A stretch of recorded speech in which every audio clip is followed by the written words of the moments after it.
Hello everyone, welcome to our YouTube channel JK latest info. तो यहाँ पर आज आपको इस एक ही वीडियो में जम्मू कश्मीर की पूरी हिस्ट्री कवर करवाने जा रहा हूँ। अब सबसे पहली बात और सबसे बड़ी बात यह है कि आप ये मत सोचना कि वाइट बोर्ड में क्या लिखा हुआ है, मैं यहाँ से देख के नोट्स कैसे बनाऊँगा या बनाऊँगी। तो आपको बताना चाहूँगा, ये जो सारा पोर्शन लिखा हुआ है ये मैंने आपके नोट्स बनाने के लिए नहीं लिखा हुआ है। ये मैंने इसलिए लिखा है ताकि मैं प्रॉपर सीक्वेंस में चल सकूँ और कोई भी चीज़ भूल ना पाऊँ, सब कुछ आपको कवर करवा पाऊँ। अगर आप नोट्स बनाना चाहते हो, सबसे पहले आपसे यही रिक्वेस्ट करूँगा, आप चाहे बिगिनर हो चाहे आपने पहले भी हिस्ट्री को पढ़ा हुआ है, एक बार आज आप एक काम करना, जो मैं पूरी स्टोरी समझाने जा रहा हूँ कुछ भी लिखने का काम मत करना। ये मिस्टेक मत करना कुछ लिखना स्टार्ट कर दोगे, क्योंकि जब आप लिखना स्टार्ट करोगे ना, जो मैं बोल रहा हूँ आप वो भूल जाओगे या कुछ चीज़ें मिस कर बैठोगे। आज जो भी वीडियो देखने जा रहे हो सिर्फ ये काम करना कि पूरी स्टोरी को सुनना, उसके बाद जब भी टाइम मिलता है दोबारा से वीडियो को देखो, तब आप नोट्स बनाना स्टार्ट करो। जो मैं बोल रहा हूँ एक लाइन को सुनकर तो वो नोट्स बनाना अपनी लैंग्वेज में स्टार्ट कर दो, ठीक है। बट अभी पहली बार देख रहे हो ये वीडियो ये वाली, तो पूरी की पूरी वीडियो को सिर्फ सुनना, ये काम करना, ठीक है। वीडियो स्टार्ट करेंगे हम जम्मू कश्मीर की हिस्ट्री से, कश्मीर हिस्ट्री से हम स्टार्ट करेंगे और लास्ट में डोगरा डायनेस्टी पे लगा तो ख़त्म करेंगे। इतना क्लियर हो गया।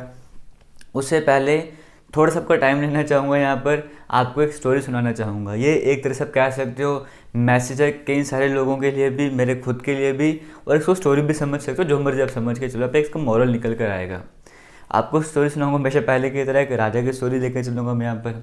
एक राजा होता है, वो क्या करता है अपने दरबार में अपने उसको 3 खास मंत्री होते हैं, उनको वो बुलाता है और उनको बोलता है कि आपको टास्क देने जा रहा हूँ, काम देने जा रहा हूँ, आपने वो काम ईमानदारी से करना है, जो काम अच्छा करके लाएगा उसको मैं अपनी तरफ से गिफ्ट वगैरह दूंगा, जो भी प्राइज़ वगैरह देना होगा, तो ठीक है। अब यहाँ पर होता है कि काम क्या देता है राजा, उन तीनों मंत्रियों को बोलता है कि आपने काम करना है, आप 3 बैग उठाओ, यहाँ से 4 बैग उठाओ, 5 बैग उठाओ, जितने बैग उठाने उठा के ले जाओ, और कल तक आपने क्या करना है, इन बैग्स में फल भर के लाने हैं, जो फ्रूट्स वगैरह है ना, वो फ्रूट्स भर के लाना। आप जितने ज़्यादा लेकर आओगे उतना बढ़िया आपको इनाम मिलेगा, ऐसा होता है। और वो तीनों मंत्री जो है वो निकल जाते हैं वहाँ से दरबार से, फ्रूट ढूंढने के लिए बगीचों में जाना स्टार्ट कर देते हैं वहाँ पर। अब जब वो वहाँ पर जाते हैं तो जो पहला मंत्री होता है वो क्या करता है, वो बड़ा ईमानदार होता है। उसको जो काम दिया होता है ना, उसको पता है मेरा काम क्या है, प्रेजेंट में मेरा काम ये है कि मुझे दिया गया है काम कि मुझे फल निकालने, ज़्यादा लाने और अच्छे लाने। अगर मैं फल ला रहा हूँ राजा के, तो मैं अच्छे भी लाऊंगा, ऑब्वियस बात अपना काम ईमानदारी से करूँगा। अब वो क्या करता है, वो अपना ईमानदारी से काम करता है, अच्छे अच्छे फल ढूंढता है और कोशिश करता है कि ज़्यादा फल भी मैं बटोरने की कोशिश करूँ, इकट्ठा करने की कोशिश करूँ।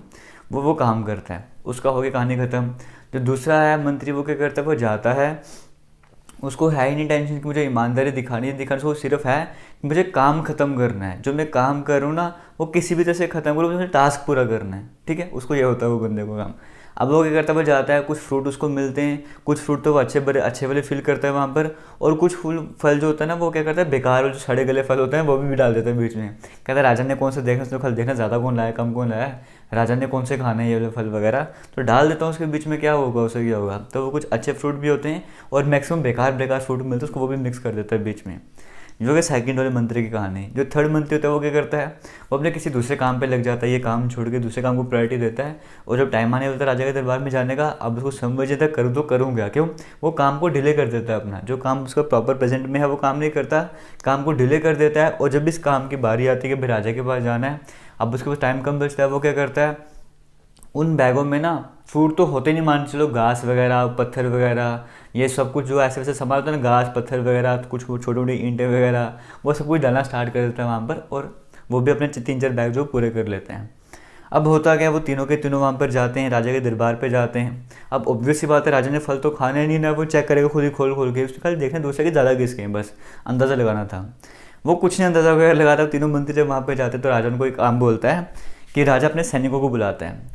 जब राजा अपने सैनिकों को बुलाता है, उनको बोलता है कि आप एक काम करना है, आपने क्या करना है, इन तीनों को अलग अलग जेल में बंद कर दो, मतलब अलग अलग कारखाने में इनको बंद कर दो, और वहाँ पर इनको खाने के लिए कुछ भी नहीं देना है। जो ये फ्रूट अपने साथ में लेकर आए हैं, इनको यही वाले बैग इनको साथ में दे दो कि तुमने यही बैग अपने संभालने, और जो 1-1.5 महीना तुम्हें जेल में काटना है, कारखाने में बिताना है, वो तुमने यही फ्रूट खा के तुम्हारे पे बिताने। तीनों को अलग अलग जेल में डाल दिया 1.5 महीने के लिए। अब 1.5 महीने के बाद पहला आदमी जो है बाहर आता है, मंत्री। पहला मंत्री बिल्कुल हेल्दी होकर आता है, जैसे पहले था, उसमें कोई चेंज नहीं आता है, वो बाहर आता है क्योंकि उसको अच्छा फ्रूट था। उसने तो एक तरह से अपनी तरह से राजा के लिए लाया था ना फ्रूट वगैरह, कि चाहे राजा खाएगा नहीं खाएगा, मैं अपनी ईमानदारी से काम करूँगा। तो वो जब 1-1.5 महीना उस फ्रूट को खा के निकालता है, बाहर आता है, बिल्कुल ओके होता है, कोई प्रॉब्लम नहीं है। जो दूसरा वाला होता है, जो कि कैसा होता है, जो कि ज़्यादातर जो फ्रूट वगैरह है, जो बेकार फ्रूट डाल देता है वो जिंदा तो होता है लेकिन उसकी हालत ख़राब हो गई, तो बहुत ज़्यादा बीमार हो गया था 1.5 महीने के बाद, पहचान नहीं जाता। और जो तीसरा वाला होता है जो घास वगैरह भर के ले गया था, वो मर ही जाता है। क्यों? 1-1.5 महीने तक क्या वो खाएगा, घास वगैरह क्या खाएगा, उसमें क्या जिंदा रहेगा, उसकी डेथ हो जाती है। ये थी कहानी छोटी सी। इसका मॉरल क्या था? इसका मॉरल यही सिंपल सा आपको कहानी समझ के आ गया होगा कि जो आपको काम दिया जाता है ना, वो हमेशा आपको ईमानदारी से करना चाहिए। और अगर कोई काम ईमानदारी से कर रहा है तो उसको उसका फल भी मिलता है। कहने का मतलब ये है कि आप जैसे कर्म करते हो ना, वैसे आपको फल भी मिलता है। कभी ना कभी लाइफ में कोई स्टेज ऐसी आती है जब आपने कोई अगर अच्छा काम किया हुआ है ना, तो उसका आपको रिजल्ट भी अच्छा मिलेगा। ज़रूरी नहीं कि आपने अब भी अच्छा काम किया उसका रिजल्ट आपको भी अच्छा मिल जाएगा। कोई ना कोई मोमेंट ऐसा होगा लाइफ में जहाँ पे आपको उस अच्छे कर्म का फल मिलेगा। और अपने कर्म जो अपने काम किया वो बुरा किया, बेकार किया है, तो वो भी सामने आ जाता है आपके सामने। अब हम जम्मू कश्मीर की हिस्ट्री को स्टार्ट करते हैं। जम्मू कश्मीर की हिस्ट्री जब हम पढ़ते हैं सबसे पहले हम बात करते हैं कल्हण की। कल्हण क्या थे? एक फेमस हिस्टोरियन थे जम्मू कश्मीर के। कश्मीर के फेमस हिस्टोरियन को बोलते हैं हमारे पास कल्हण थे। पहले हिस्टोरियन कौन थे कश्मीर के? वो भी कल्हण थे, कल्हण पंडित कहा जाता है। कल्हण ने क्या किया था? राजतरंगिणी एक बुक लिखी थी। राजतरंगिणी की बात करें, राजतरंगिणी क्या है? एक सोर्स है, मतलब कश्मीर हिस्ट्री के नाम से हमें कश्मीर की हिस्ट्री के बारे में पता लगता है। वो क्या है? राजतरंगिणी। वो लिखी किसने थी? वो कल्हण ने लिखी थी। और कल्हण ने कौन सी लैंग्वेज में राजतरंगिणी लिखी थी? वो संस्कृत लैंग्वेज में लिखी थी। इतना क्लियर हो गया। जैसे कि कल्हण की राजतरंगिणी की बात करें, इस तरह से जम्मू कश्मीर की हिस्ट्री, अगर स्पेशली कश्मीर की हिस्ट्री की बात करें, कई सारी बुक्स और भी जुड़ी हुई हैं जिनका स्क्रीनशॉट जो आपके सामने स्क्रीन में आपको दिख रहा होगा। आप इनको नोट डाउन कर लेना बाद में। अभी सिर्फ एक बार पढ़ लो, पढ़ने वीडियो को पॉज करके। बाकी लिखने का काम आज कुछ भी नहीं करना, ठीक है। जैसे कल्हण ने राजतरंगिणी लिखी तो बहुत फेमस थी ना, आप सभी ने सुना होगा। बाकी और कई सारे आपके सामने स्क्रीन में हैं। अब यहाँ पे बात करते हैं राजतरंगिणी की बात करते हैं। इसमें कितने वर्सेज हैं? 7, 8, 2, 6 वर्सेज होते हैं। 7, 8, 2 वर्सेज होते हैं किसमें? राजतरंगिणी में। क्लियर हो गया? आगे चलते हैं। अब राजतरंगिणी की बात करें, कल्हण ने राजतरंगिणी तो लिखी थी, लेकिन कल्हण को भी तो कुछ ना कुछ चाहिए ना। अब ऐसा नहीं कि कल्हण स्टार्टिंग से कश्मीर में रहा था तो कभी मरा ही नहीं है, वो बहुत पहले पैदा हुआ था, जन्म हो गया था उसका, ऐसा तो कुछ नहीं होता ना। तो वो भी किसी न किस पे डिपेंड रहेगा। वो किस पे डिपेंड था? जब वो राजतरंगिणी लिख रहा था उसका सोर्स क्या था? वो नीलमत पुराण पे डिपेंड था। नीलमत पुराण जो सिर्फ राजतरंगिणी से भी पुराना था। कल्हण जो है वो नीलमत पुराण को यूज़ करके राजतरंगिणी लिखा कर रहा था। इतना क्लियर हो गया। अब नीलमत पुराण की बात करें, उससे पहले राजतरंगिणी का मतलब होता है, क्वेश्चन पे पूछा था एग्जाम में कि राजतरंगिणी का मतलब क्या है। राजतरंगिणी का मतलब है रिवर ऑफ किंग्स। देखो, राजा का मतलब राजा, राजा होगा किंग, तरंग मतलब वेव्स, और रिवर वेव्स की फॉर्म में होती है ना, रिवर ऑफ किंग्स, ऐसे समझ सकते हो राजतरंगिणी का मतलब होता है। अब नीलमत पुराण की बात करें, उसके आगे चलते हैं, फिर कंटिन्यू करेंगे। यहाँ पे कल्हण ने राजतरंगिणी लिखी थी संस्कृत में, इसे इंग्लिश में भी ट्रांसलेट करा गया था। इंग्लिश में पहली बार किसने ट्रांसलेट करा था? ए स्टेन ने, ऑरल स्टेन ने इसे इंग्लिश में ट्रांसलेट करा था।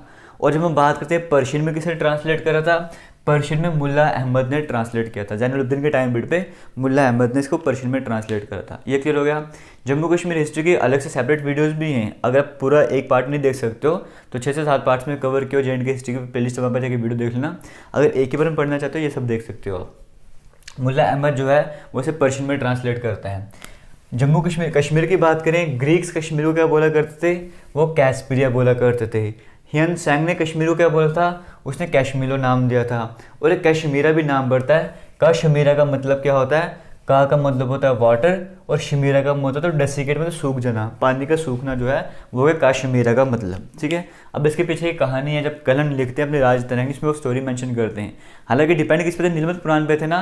बट हम राजतरंगिणी की बात करें, राजतरंगिणी में कल्हण ने क्या लिखा हुआ है वो कहते हैं कश्मीर जो वैली की बात करें, वो पहले एक लेक हुआ करती थी, एक सतीसर लेक जिसका नाम रहा करता था। वहाँ पर एक राक्षस आ गया था जिसका नाम था जलोद बाबा। अब जलोद बाबा जब आया था बहुत ही क्रूर वगैरह था, तो वहाँ पे उसको भगाने की कोशिश करते, भागता नहीं है। तो वहाँ पे एक ऋषि आते हैं, इनका नाम होता है कश्यप ऋषि। कश्यप ऋषि जब वहाँ पर आते हैं तो उन्हें समझ आता है कि जो ये राक्षस है, जो हम जलोद बाबा की बात करें, इसकी सारी शक्ति, ये कहानी जो हम कल ने बताई थी, इसकी सारी शक्ति किसमें है? पानी पर है। अगर ये लेक को किसी तरह से हम सुखा देंगे, सतीसर लेक की बात करेंगे, अगर पानी किसी तरह से बाहर निकल जाएगा, इसकी सारी पावर खत्म हो जाएगी। तो बारामूला वाले साइड में लगता बारामूला है, वहाँ पे पहाड़ को, स्टोन को कट करते हैं, उससे पानी सारा बाहर निकल जाता है। तो उसके बाद तो जलोद बाबा जो है उसकी पावर खत्म हो जाती है, वहाँ से भाग जाता है वहाँ से। ठीक है।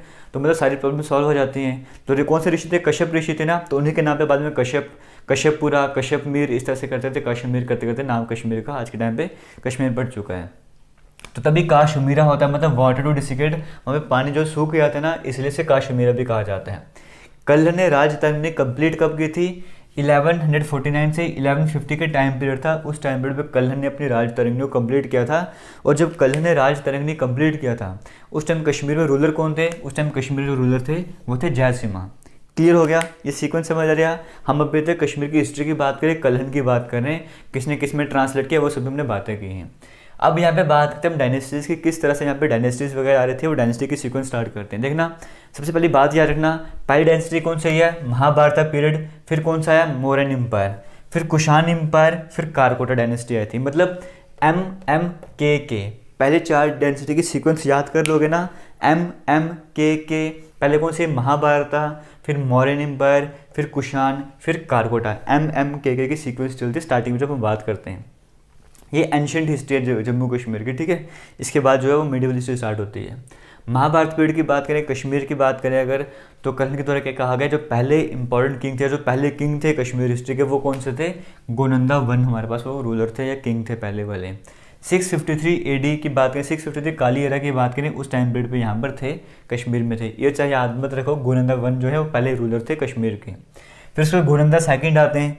अब गोनंदा सेकंड के बाद 35 किंग 35 किंग्स और आए थे जिनके बारे में कल्हण को नहीं पता था, बट बाद में अगर हम बात करें पीरज़ादा हसन की बात करें, उनको इनके बारे में पता लग गया था और वो बाद में इनके बारे में मेंशन भी करते हैं। फिलहाल जानते हैं कि कहानी क्लियर होगी महाभारत पीरियड की। फिर महाभारत पीरियड के बाद कौन सा टाइम पीरियड आएगा? फिर मौर्यन एम्पायर आता है। मौर्यन एम्पायर की बात करें, अब हमने पढ़ा हो ना इंडियन हिस्ट्री में भी अशोका के बारे में, तो अशोका यहाँ पे जब कश्मीर में था हम वो बात कर रहे हैं। अशोका के टाइम पे फेमस चीज़ क्या हुई थी? जो ओल्ड सिटी थी पांड्रथन, वो किसके, उसके फाउंडर कौन थे? उसके फाउंडर जो थे वो अशोका ही थे। पांड्रथन के फाउंडर कौन हो जाएंगे? अशोक हो जाएंगे। इन्होंने एक शिव टेम्पल भी बनाया था विजेश्वरी में, शिव, क्योंकि टेम्पल्स की भी बड़े पूजा वगैरह की, इन्होंने विहारास भी तो बनाए थे, बट एक शिव टेम्पल भी बनाया था। कहाँ पे बनाया था? विजेश्वरी पे बनाया था। और उनका बेटा था क्या? जल्लुका। फिर आगे रूल वगैरह वो करना स्टार्ट कर देते हैं।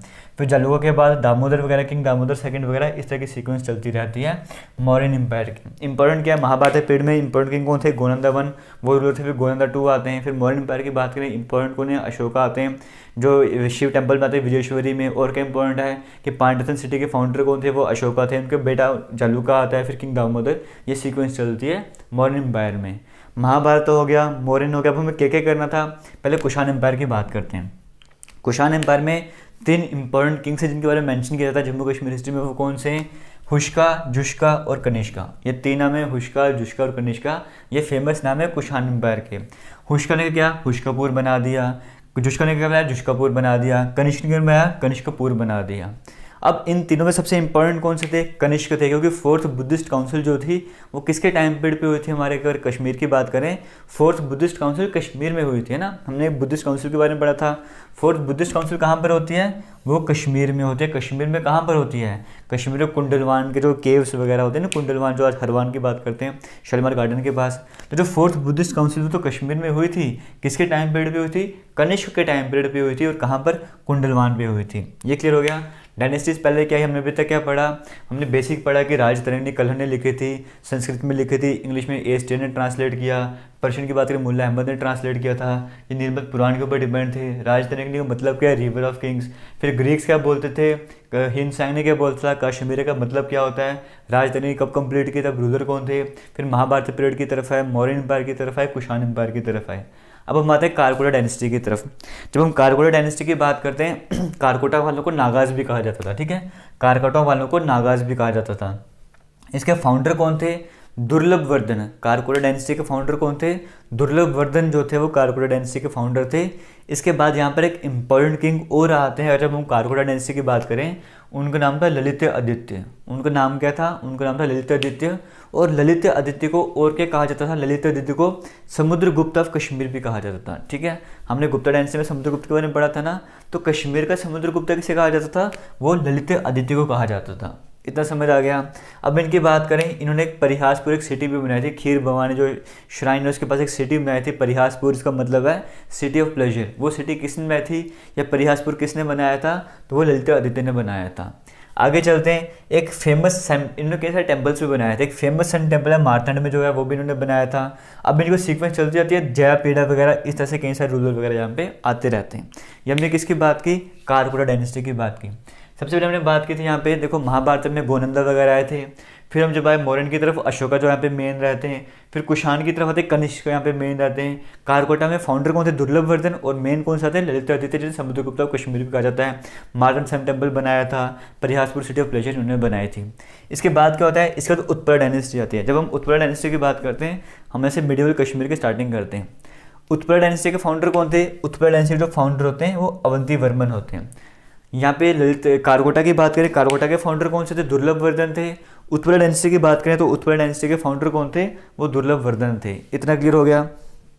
एक बात आपको बताना चाहूँगा फिर से कि ये मत सोचना कि वो जो भी है, आज भी रात को 11:15 का टाइम हो रहा है, 11:45 का टाइम हो रहा है, तो 11:30 के करीब आज वीडियो बनाना स्टार्ट की थी आपके लिए, ठीक है। अब यहाँ पर बात करें उत्पल डायनेस्टी के, तो फाउंडर कौन हो जाएंगे, अवंती वर्मन इसके जो फाउंडर हो जाएंगे। अवंती वर्मन की जब बात करते हैं, इन्होंने अवंतीपुरा जो है सिटी वगैरह वो किसने बनाई थी, ऑब्वियसली पता अवंती वर्मन के नाम से पड़ेगी ना, तो इन्होंने खुद बनाई थी। अवंती वर्मन ने क्या बनाया था, अवंतीपुरा बनाया था। और 2 टेम्पल थे फेमस, एक शिव टेम्पल और एक विष्णु टेम्पल। ये किसने बनाए थे, ये भी अवंती वर्मन ने बनाए थे। कश्मीर की जब हम बात करते हैं अपने टाइम पीरियड पे, इनके टाइम पे अवंती वर्मन की बात करो या उत्पल डायनेस्टी की बात करो, एक फेमस वहाँ पे मिनिस्टर रहा करते थे, इंजीनियर भी थे, उनका नाम क्या था, सोया बोलो या कहीं कहीं शेरू नाम देता है किसी किसी बुक में, दोनों सेम में बनते हैं। ये इंपॉर्टेंट मिनिस्टर थे, इन्हीं के नाम पे सोयापुर पड़ा था और जो बाद में जाके तो सोपर बुनता है, ठीक है। तो सोपर के मतलब किसके नाम पे पड़ा था, वो सोया बोलो शेरू बोलो के नाम पे पड़ता था। फाउंडर कौन थे उत्पल डायनेस्टी के सॉरी, वो थे अवंती वर्मन। और बाद में इनका बेटा आता है शक्ति वर्मन आता है। जब हम बात करते हैं शक्ति वर्मन की, तो कुछ देर तक रूलर वगैरह रहता है, बाद में वो अपने शादी किससे करता है, क्वीन सुगंधा से शादी करता है। और बाद में सुगंधा भी कुछ टाइम पीरियड के लिए वहाँ पर रूल वगैरह किया करती हैं। ये आपको सीक्वेंस याद आई ना, सीक्वेंस क्या थी, हिस्ट्री की जो सीक्वेंस हमारे पास डायनेस्टी चल रही थी, MMKK, महाभारता, मौर्यन, फिर हमने कुषाण की बात की, फिर कारकोटा की बात की, MMKK हो गया। उसके बाद का सीक्वेंस है UG, यू से उत्पल डायनेस्टी आ गया, जी से गुप्ता डायनेस्टी आ जाएगा।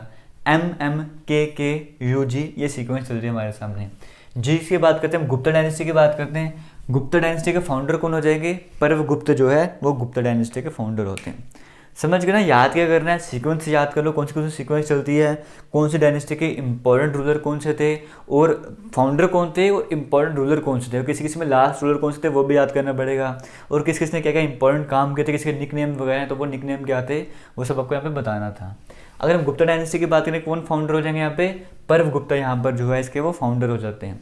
अब परवगुप्ता की बात करें और इम्पोर्टेंट कौन सा था यहाँ पे, क्षेमगुप्ता जो है वो यहाँ पे एक इम्पोर्टेंट रूलर और आते हैं। और क्षेमगुप्ता की बात करें, वो इतना खतरनाक बंदा नहीं होता, मतलब ऐसा नहीं होता कि वो सिंहासन वगैरह राजा वगैरह संभाल पाएगा, बट जो भी है अब आज तक गद्दी में तो करना पड़ता है कुछ, फिर भी अच्छे से काम करता नहीं है। शादी किससे करता है, शादी करता है क्वीन दीदा से। अब क्वीन दीदा कौन होती है, क्वीन दीदा जो है वो लोहारा, यानी कि आज के टाइम पे पुंछ की बात करें, लोहारा डायनेस्टी के जो मेन वो किंग थे ना, उनकी बेटी होती है कौन, दीदा की हम बात करते हैं, क्वीन दीदा की हम बात करें। प्रिंस है फिलहाल, बाद में शादी करके क्वीन बन जाएगी। तो प्रिंसेस दीदा की बात करें तो लोहारा के जो मेन किंग होते हैं ना, उनकी बेटी होती है कौन, क्वीन दीदा की बात करते हैं। तो क्षेमगुप्ता की शादी किससे होती है, क्वीन दीदा से शादी होती है। तो बाद में क्षेमगुप्ता की डेथ हो जाती है। फिर 980 AD में क्या होता है, फिर उसका आगे बेटा क्षेमगुप्ता के बेटा वगैरह आते हैं सिंहासन में, वो भी एक एक सालों की डेथ होती जाती है। तो बाद में क्या होता है, 980 AD में क्वीन दीदा जो खुद सिंहासन संभालना स्टार्ट कर देती है। ये अच्छी होती है, मतलब राज्य वगैरह संभालने में ना ठीक रहती है। 980 AD में कौन आता है, रूल करना स्टार्ट करता है, क्वीन दीदा जो है वो रूल करना स्टार्ट कर देती है। क्वीन दीदा की बात करें 980 में रूल करती है, बट 1003 AD में इसकी डेथ हो जाती है। जब इसकी डेथ हो जाती है तो क्राउन किसके पास चल जाएगा, क्राउन जो है सिंहासन जो है वो संग्राम राज के पास चला जाता है। अब संग्राम राज कौन होता है, संग्राम राज जो है वो क्वीन दीदा का भतीजा होता है, मतलब क्वीन दीदा के भाई का लड़का होता है।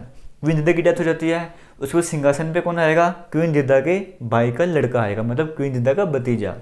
क्वीन दीदा का जो भाई है उसका नाम क्या होता है, क्वीन दीदा के भाई का नाम होता है यहाँ पे उदयराज, ठीक है। क्वीन दीदा के भाई का नाम क्या होता है, उदयराज। उदयराज का बेटा होता है संग्रामराज, वो सिंहासन संभालता है। नहीं याद रहा, सिंपल याद रखना, क्वीन दीदा की डेथ होती है, राज्य में सिंहासन कौन संभालेगा, क्वीन दीदा का भतीजा जो कि कौन है, संग्रामराज। जब संग्रामराज सिंहासन वगैरह संभालेगा तो किसी होगा कहाँ का संग्रामराज वगैरह, क्वीन दीदा थी कहाँ की, लोहारा की थी ना, पुंछ वाली साइड की थी, यानी कि संग्रामराज भी लोहारा का रहा होगा। तो ये अपनी डायनेस्टी स्टैब्लिश करता है, कौन सी डायनेस्टी, लोहारा डायनेस्टी। एक नई डायनेस्टी यहाँ पे निकल के आती है, लोहारा डायनेस्टी। ऑब्वियसली बात, इसके फाउंडर कौन हो जाएगा, संग्रामराज इसका फाउंडर होगा। अब इसके बाद यहाँ पे कुछ इंपॉर्टेंट रूलर्स और आते हैं, जैसे हम बात करेंगे यहाँ पे हर्ष की बात करेंगे, हर्ष भी किंग रहता है। अब मैं हर्ष क्यों मेंशन कर रहा हूँ, कल्हण के फादर का नाम था चंपक। कर्नल के बारे में मैंने कहा था, कर्नल के फादर का नाम था चंपक, और चंपक जो थे वो इस हर्षक के टाइम पीरियड पर ही मिनिस्टर रहा करते थे। क्लियर हो गया। यानी कि कर्नल के फादर चंपक की बात करें, कौन से टाइम पीरियड पे थे वो, लोहार डायनेस्टी की बात करें, उस टाइम पीरियड पे वो मिनिस्टर रहा करते थे। इसके बाद और भी कई सारे किंग आए, जैसे उछाला, सुसाला, करते करते फिर जयसिम्हा आया था। जयसिम्हा कौन है, जिसके टाइम पे कर्नल ने राजधानी कंप्लीट की थी, कहा था ना 1149 1150 में कंप्लीट की थी, वो इस जयसिम्हा के टाइम पे ही कंप्लीट की थी। फिर लास्ट में कौन आता है, वनिता देवा जो है वो लास्ट रूलर होता है लोहार डायनेस्टी का। ये क्लियर हो गया। अब इसके बाद क्या होता है यहाँ पे, इसके बाद जो रूलर्स होते हैं जयसिम्हा के बाद में, वो इतने स्ट्रांग नहीं होते, वो वीक रूलर्स होते हैं। जब भी वीक रूलर होगा ना तो बाहर से कोई ना कोई अटैक करने के लिए आएगा यहाँ पर। तो उस टाइम क्या होता है, रिंचिन की बात करते हैं। हाँ, जब क्वीन जिदा की बात करें ना, क्वीन जिदा के टाइम पे क्या होता है, महमूद गजनवी जो है वो भी ट्राई करा 2 बार आने का कि मैं भी यहाँ पे एंट्री वगैरह करता हूँ। तो मैंने कहा ना, क्वीन जिदा के टाइम पे देखा लड़की है वहाँ पे रूल कर रही है, तो एक बार एंट्री मारते हैं तो कुछ ना कुछ करते हैं। बट वो वहाँ पे किले इतने बड़े बड़े बने होते हैं कि वो एंटर कर ही नहीं पाते। दोनों बार वो जो महमूद गजनवी है वो हार कर भाग जाता है, वहाँ से निकल जाता है वहाँ से। तो जो भी हम यहाँ पे रिंचिन तक आ चुके थे। रिंचिन की बात करें, हाँ, अब यहाँ पर क्या है, इसके बाद क्या होता है, रूलर्स वीक होते हैं तो कई सारे बंदे यहाँ पर जो बाहर से वो इन्वेड करने का ट्राई करते हैं। जैसे हम रिंचिन की बात करेंगे, हम शाह मीर की बात करेंगे, हम गाजी चक की बात करेंगे, ये सारे यहाँ पे ट्राई करते हैं एंट्री करने का। तो होता क्या फिर बाद में, रिंचिन की बात करें, रिंचिन जो है वो जो सिंहासन थ्रोन को कह सकते तो अपने अंडर कर लेता है और अपना नाम क्या रखता है, सुल्तान सदर उद्दीन करके वो सिंहासन संभालना स्टार्ट कर देते हैं। हम रिंचिन की बात करें जो कि लद्दाख वाले साइड से आया होता है, यहाँ पे एंट्री मारता है और सदर उद्दीन का नाम रख के सिंहासन संभालना स्टार्ट कर देते हैं। और बाद में क्या होता है, वो इस्लाम धर्म को अपना लेते हैं। ठीक है। अब अगर हम बात करें लास्ट हिंदू रूलर कौन था, लास्ट हिंदू रूलर जो था वो उदयन देव था, ये कुछ टाइम पीरियड तक। और उदयन देव की बात करें, उदयन देव शादी किससे करता है, कोटा रानी से करता है, और कोटा रानी भी कुछ देर टाइम पीरियड तक रूल वगैरह किया करती है। बट जो भी है, रिंचिन जो था उसने इस्लाम धर्म अपना लिया था। बाद में होता क्या है, अब यहाँ से शाह मीर डायनेस्टी की बात करेंगे ना, यहाँ से मुस्लिम रूल जो है वो कश्मीर में स्टार्ट हो जाते हैं। शाह मीर डायनेस्टी से बात करेंगे तो कौन सा रूल स्टार्ट हो रहा है, मुस्लिम रूल जो है वो स्टार्ट होना स्टार्ट हो जाता है यहाँ पर।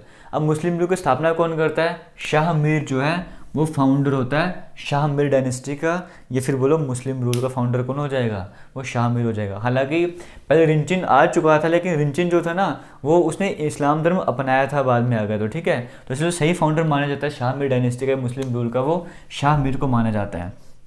शाह मीर जब सिंहासन पे क्या नाम लेके आता है, सुल्तान शमसुद्दीन जो है वो उसका नाम रहता है। शाह मीर की बात उसका नाम क्या रहता है, सुल्तान शमसुद्दीन इसका नाम रहता है। अब इसका कमांडर इन चीफ होता है, उसका नाम क्या होता है, लंकर चक जो है वो सुल्तान शमसुद्दीन का कमांडर इन चीफ रहते हैं।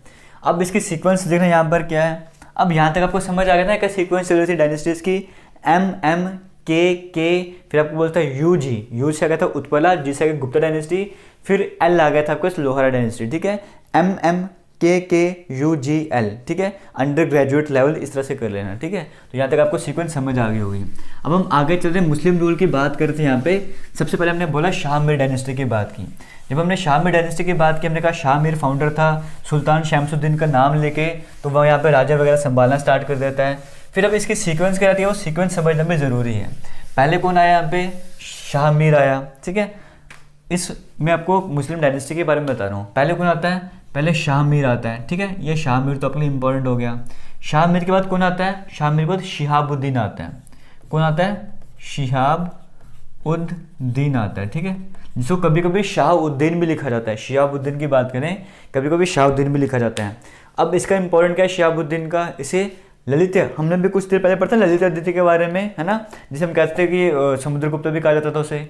अब अगर हम बात करते हैं, जब हम मिडिवल कश्मीर की हिस्ट्री पढ़ रहे हैं, तो शिहाबुद्दीन को क्या बोलते हैं, इसे ललित आदित्य भी बोलते हैं कि मतलब मिडिवल कश्मीर का ये ललित आदित्य है। किसको बोलते हैं, शिहाबुद्दीन को बोलते हैं। अच्छा होता है, इसे ललित आदित्य कहा जाता है मिडिवल कश्मीर का। किसको, शिहाबुद्दीन, कभी कभी शाहउद्दीन भी कहा जाता है। इसके टाइम पीरियड पर 2 इंपॉर्टेंट मिनिस्टर्स भी थे, वो कौन से थे, कोटा भट्ट और इदोशिरू। ये हिंदू मिनिस्टर थे, उसके टाइम पीरियड पे थे। इसका मतलब यहाँ पर है कि लोग पीसफुली रह रहे थे, हिंदू मुस्लिम यूनाइट होकर रह रहे थे। शिहाबुद्दीन की बात करें, इसी के नाम पर आगे शिहाबुद्दीन पूरा एक जगह का नाम पड़ता है, जिसका आज के नाम पे शादीपुर नाम आपको देखने को मिलता है, सुनने को मिलता है।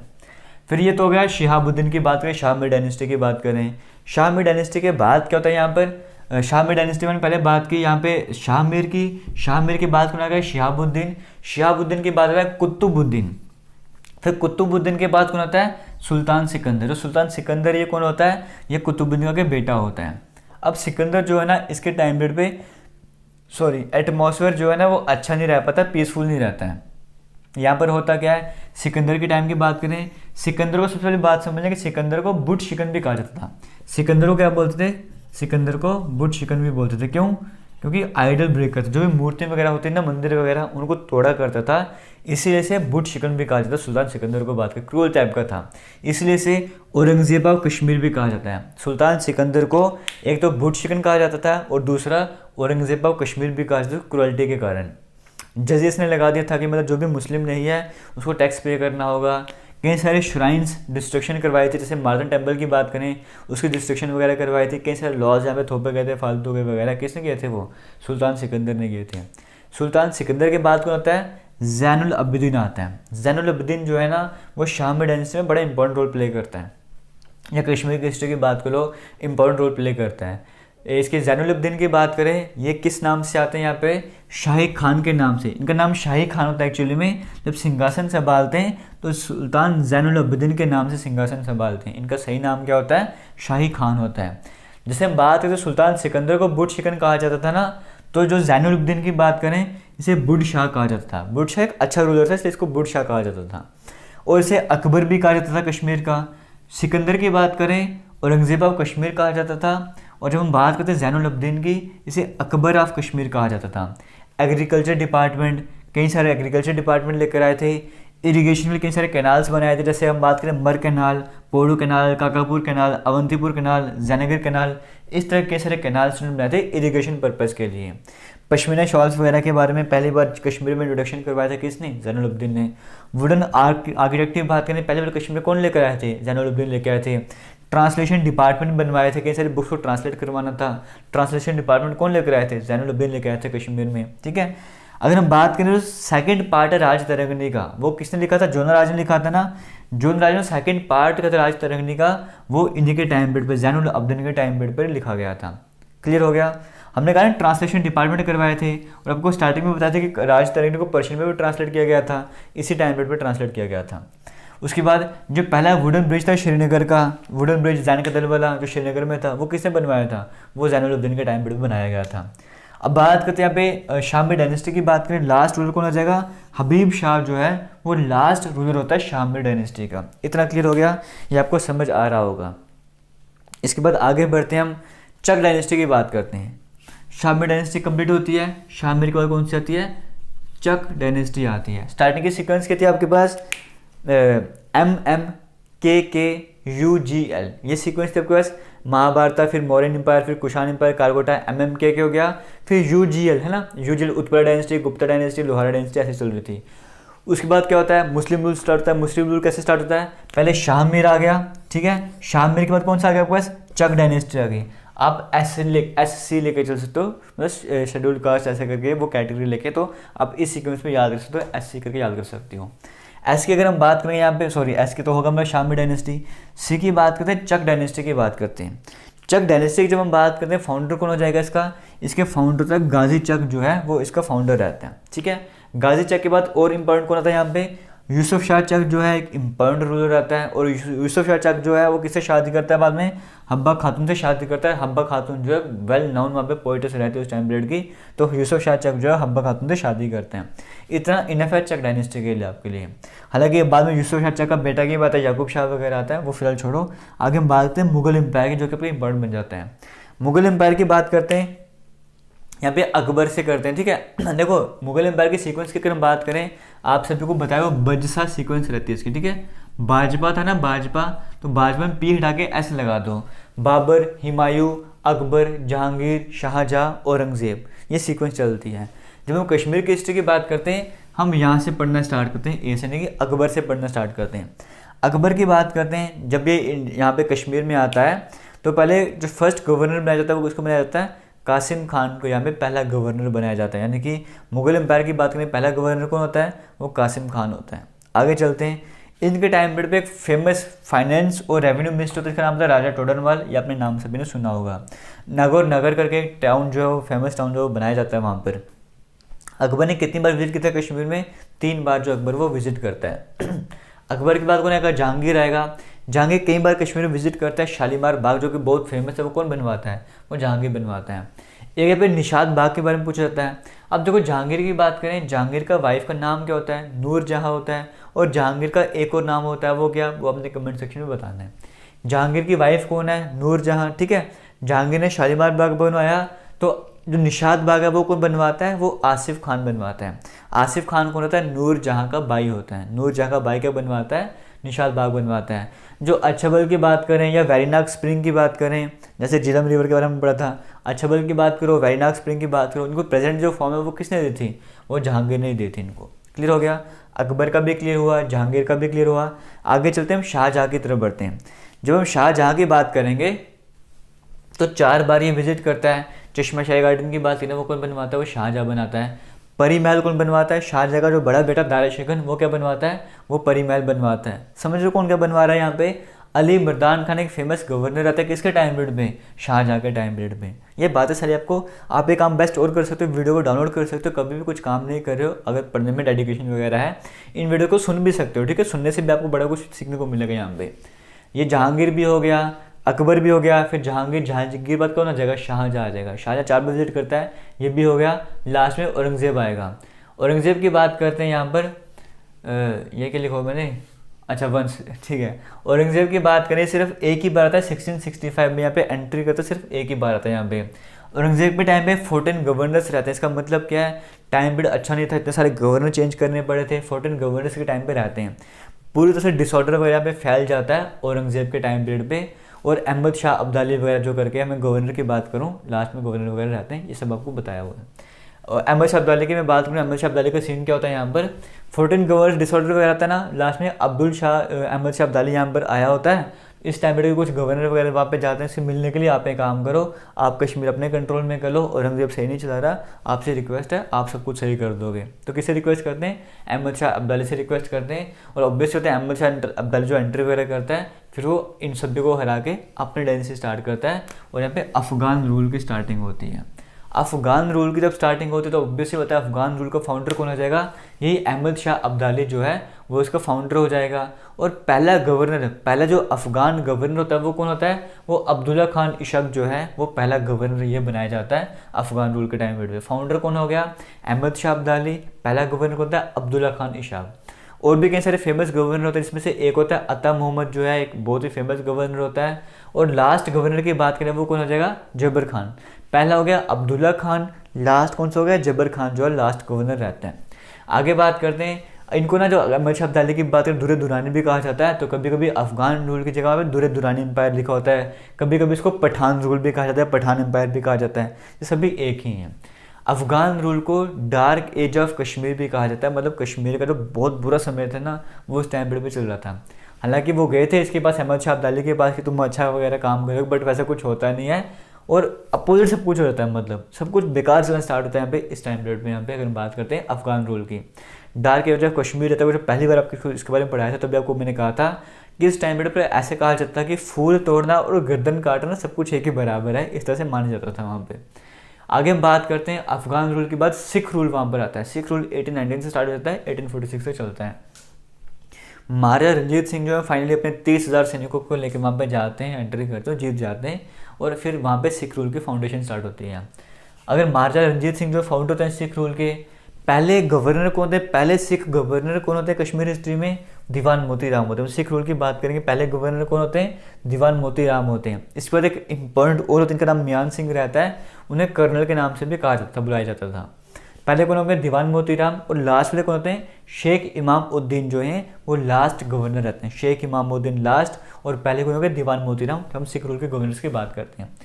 1830 में क्या होता है? महाराजा रंजीत सिंह की बात करें, ये गोल्डन टेम्पल की कोटिंग करवाते हैं। कौन करवाते हैं कोटिंग? महाराजा रंजीत सिंह जो है कोटिंग करवाते हैं। इनके बाद क्या होता है? सीक्वेंस चलती है, फिर खड़क सिंह आते हैं, नौनिहाल सिंह आते हैं, और लास्ट में करते करते कौन आता है रूलर सिख रूल में वगैरह की अगर हम बात करते हैं, दुलीप सिंह जो हैं वो लास्ट में रूलर यहाँ पर आते हैं। इनका टाइम पीरियड देखो, 3-4 रूलर्स आ गए। और टाइम पीरियड क्या है? 1819 से लेके 1846 तक, मतलब 26-27 साल रूल करते हैं। इतना कम टाइम पीरियड पे 3-4 रूलर आ गए। इसका मतलब क्या है? वो स्टेबल नहीं थे, इसलिए ज़्यादा देर तक वहाँ पे रुक नहीं पाए थे। अब महाराजा दुलीप सिंह की बात करते हैं। ट्रीटी ऑफ लाहौर साइन होती है 9 मार्च 1846, डेट याद रखनी पड़ेगी। ट्रीटी ऑफ लाहौर वाली की बात करते हैं। इसमें कहा जाता है किसके बीच में होती है? दुलीप सिंह, महाराजा दुलीप सिंह की बात करेंगे, और सर हेनरी हॉर्डिंग्स के बीच में होती है, जो कि ईस्ट इंडिया कंपनी के रिप्रेजेंटेटिव होते हैं। मतलब ईस्ट इंडिया कंपनी और दुलीप सिंह के बीच में रूल वो ट्रीटी वगैरह होती है। यहाँ पे कहा जाता है कि तुम 1 करोड़ वगैरह दो, तुम रूल वगैरह करना स्टार्ट कर दो, कुछ कंडीशन रखी जाती हैं, और वो पॉसिबल नहीं होता दुलीप सिंह के लिए। महाराजा दुलीप सिंह की बात उनके पॉसिबल वगैरह नहीं होता, तो उसका कोई बेनिफिट देखने को मिलता नहीं है। अब अंग्रेज़ों को तो पैसा चाहिए। 9 मार्च 1846 को ट्रीटी ऑफ लाहौर साइन होती है। उसके कुछ दिन बाद 16 मार्च 1846 की बात करें, ट्रीटी ऑफ अमृतसर भी साइन होती है। ट्रीटी ऑफ अमृतसर में क्या होता है, अब यहाँ पे फिर से अंग्रेज़ आएंगे, ईस्ट इंडिया कंपनी होगी, बस जो रिप्रेजेंटेटिव होते हैं ना वो अलग हो जाते हैं, और यहाँ पे महाराजा दुलीप सिंह नहीं होते, यहाँ पे महाराजा गुलाब सिंह होते हैं। ठीक है, अब यहाँ पे महाराजा गुलाब सिंह के साथ ट्रीटी साइन की जाती है। होता कौन कौन है यहाँ पर, महाराजा गुलाब सिंह होते हैं, फ्रेडरिक क्यूरी बर्नेट होता है, और मेजर लॉरेंस होता है। इनके बीच ट्रीटी साइन होती है, जहाँ पे डील क्या होती है, 7.5 बिलियन बोलो या फिर 75 लाख रुपीज़ की बात कर लो। 75 लाख नानक शाही रुपीज़, 75 लाख नानक शाही रुपीज़ उस टाइम करेंसी रहती है वहाँ पे सिख रूल की, उसमें वो जो ट्रीटी वगैरह वो साइन होती है, और 75 लाख रुपीज़ में जो कश्मीर है वो महाराजा गुलाब सिंह जो तरह से कह सकते हो अपने कंट्रोल में कर लेते हैं। उसके बाद अब उनके कंट्रोल में आ गया, इसका मतलब क्या हो गया, वो डोगरा डायनेस्टी की फाउंडेशन करेंगे। तो महाराजा गुलाब सिंह जो है वो कौन होते हैं, डोगरा डायनेस्टी के फाउंडर होते हैं। डोगरा डायनेस्टी के सीक्वेंस के चलते वो भी याद रखने के लिए GRPH याद रखना। महाराजा गुलाब सिंह, महाराजा रणबीर सिंह, महाराजा प्रताप सिंह और महाराजा हरि सिंह, ये सीक्वेंस GRPH यहाँ पे चलती है। पहले गुलाब सिंह की अगर हम बात करते हैं यहाँ पे, तो 75 लाख में आपको बताया मैंने खरीदे वहाँ पे। ठीक है, तो कई तरह के काम ये कर, जैसे हम बात करें धर्मरथ ट्रस्ट जो है वो उसके फाउंडर कौन होते हैं, महाराजा गुलाब सिंह होते हैं। कई सारे टेम्पल्स दोबारा से बनाते हैं जम्मू श्रीनगर में। 1851 में रघुनाथ टेम्पल की कंस्ट्रक्शन स्टार्ट करवाते हैं। ये होगा महाराजा गुलाब सिंह का। आगे बात करते हैं महाराजा रणबीर सिंह की बात करते हैं। तो ये क्या करते हैं, सदर अदालत मतलब कोर्ट टाइप का सिस्टम यहाँ पे अरेंजमेंट करते हैं। सदर अदालत एक कश्मीर के श्रीनगर के बनवाते, एक श्रीनगर और एक जम्मू में सदर अदालत बनवाते हैं। ये RPC रणबीर पैनल कौन कौन लेके आते हैं, महाराजा रणबीर सिंह लेके आएंगे। रघुनाथ टेम्पल की कंस्ट्रक्शन भी कंप्लीट करवाते हैं। इसके बाद आते हैं महाराजा प्रताप सिंह। महाराजा प्रताप सिंह की बात करें, जो बैगर सिस्टम चल रहा था उसको ख़त्म कर देते हैं। बनिहाल कार्ट रोड जो है वो पूरे पब्लिक के लिए ओपन कर देते हैं, मतलब जम्मू कश्मीर को बाकी स्टेट से जो कनेक्ट करने का काम करते हैं। सियालकोट जम्मू रेलवे लाइन का इनोवेशन कौन करते हैं, महाराजा प्रताप सिंह के टाइम पीरियड पे होता है। टेलीफोन, जम्मू श्रीनगर पहले टेलीफोन से लिंक किया जाता है। टेलीग्राफ, पोस्ट ऑफिस, इस तरह से कई सारे काम वहाँ पे किए जाते हैं। बहुत ही डेवलपमेंट वगैरह लार्ज स्केल पे डेवलपमेंट होती है। कई सारे कैनाल्स यहाँ पे बिल्ड करवाए जाते हैं, जैसे Pratap canal, Jhelum canal, Ranbir canal, उज कैनाल वगैरह सारे महाराजा प्रताप सिंह के टाइम पे डेकोरेट किए जाते हैं, बनाए जाते हैं। ठीक है, कुछ को रिनोवेट किया जाता है। आगे बात करते हैं यहाँ पे पहला हाइड्रो इलेक्ट्रिक पावर प्रोजेक्ट जो है मोहरा में वो भी स्टार्ट किए जाते हैं। क्लियर हो गया, ये बड़ा इंपॉर्टेंट है। महाराणा प्रताप सिंह का जो ये रूल वगैरह है ना, यहाँ पे क्या क्या हुआ था। श्री प्रताप कॉलेज की फाउंडेशन करते हैं, इस्टेब्लिशमेंट करते हैं 1905 में श्रीनगर में, और प्रिंस ऑफ वेल्स कॉलेज की इस्टेब्लिशमेंट करते हैं जम्मू में 1907 में। अब प्रिंस ऑफ वेल्स कॉलेज हमने कई बार डिस्कस किया, आपको बताना है इसका नाम प्रेजेंट डे में क्या है, जो कि जम्मू में है। गुलाब सिंह हो गए, रणबीर सिंह हो गए, प्रताप सिंह हो गए, उसके बाद कौन आ जाएगा, महाराजा हरि सिंह आ जाएंगे। महाराजा हरि सिंह कौन होते हैं, ये महाराजा हरि सिंह की बात करें, ये आगे प्रताप सिंह के भतीजा, प्रताप सिंह के नेफ्यू होते हैं। अभी तक बेटे चल रहे थे ना, अब महाराजा हरि सिंह की बात करें, ये कौन होते हैं, महाराजा प्रताप सिंह के आगे ये नेफ्यू होते हैं। ठीक है, इतना आपको याद करना है, नेफ्यू होते हैं। प्राइमरी एजुकेशन को कंपलसरी बना देते हैं यहाँ पर। यहाँ पे स्कूल एजुकेशन के डायरेक्टर अपॉइंट करते हैं। J&K बैंक की इस्टेब्लिशमेंट कराते हैं 1938 में। हाई कोर्ट की इस्टेब्लिशमेंट होती है 1928 में। ये सारा किसके टाइम पीरियड भी हो रहा है, महाराजा हरि सिंह के टाइम पीरियड भी हो रहा है। इंस्ट्रूमेंट ऑफ एक्सेशन साइन होता है 26 अक्टूबर 1947, 26 अक्टूबर 1947, क्योंकि 15 अगस्त को देश को आज़ादी मिली थी ना, उसके बाद इंस्ट्रूमेंट ऑफ एक्सेशन साइन होगा।